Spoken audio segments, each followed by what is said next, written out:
In today's video, I'm going to be showing you how to take an uneven mess of a floor like this into a flawlessly leveled surface like this. And hopefully this doesn't happen to you also. The best part, you won't need to break the bank on expensive tools. I grabbed these off Temu for just $56. As you can see, the floor was in rough shape. I had to lay down a layer of screed just to get it ready for the self-leveling process. 99% of the time you won't need to do this. So it's 5 AM and I'm going to get the primer down on the floor. I'll get that done before I go for work this morning, and then when I get home the primer will be dry and I'll be able to do my self-leveling. For this part I'm just using primer, paintbrush, and I've got my mask. So I'll get into that and that will be the morning. Using the correct primer for your self-leveling compound is important. It helps the compound bond properly to the subfloor and seals porous surfaces like concrete to prevent premature drying and air bubbles that can ruin the finish. Many manufacturers even require primer use for the warranty to remain valid. A paintbrush works better than a roller for this step since it can really get into all the nooks and edges.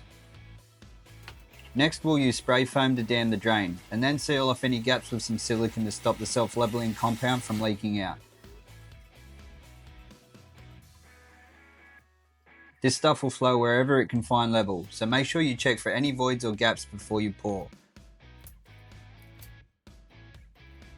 I'll go back to make my drain dam a little bit smaller after it dries.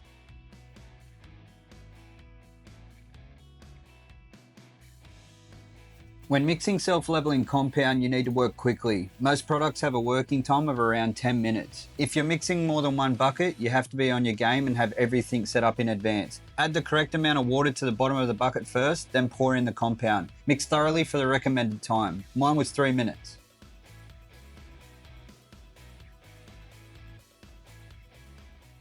I'm just using a normal battery powered drill for this. You might want to use something different as it could burn your drill out.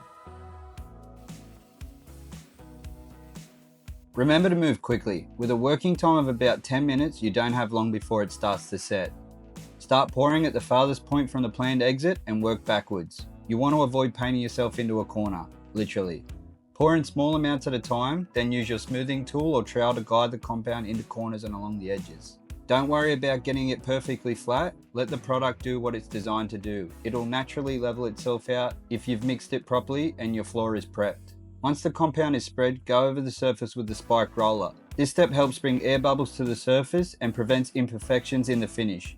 The spike roller also helps blend each section together, especially if you're working in stages. Repeat the process section by section until the area is covered. Take your time, stay organized, and keep an eye on how the compound is flowing.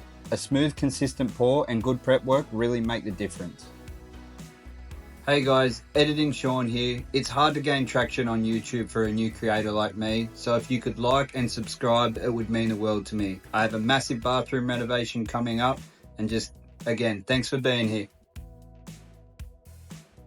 You can see here that I'm pushing the compound out to all the edges. It naturally flows back towards the middle, which tells me the edges are already close to level.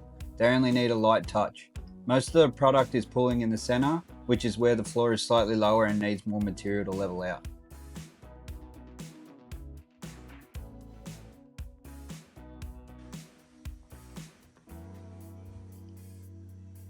Look at that finish. Perfectly smooth and spot on level. It'd be a real shame if anything happened to it now. And to anyone with two small fluffy white dogs, take this as a reminder to barricade your freshly finished floor. One poor print is all it takes to ruin that perfect surface. Comment below to tell me who you think was responsible for these prints.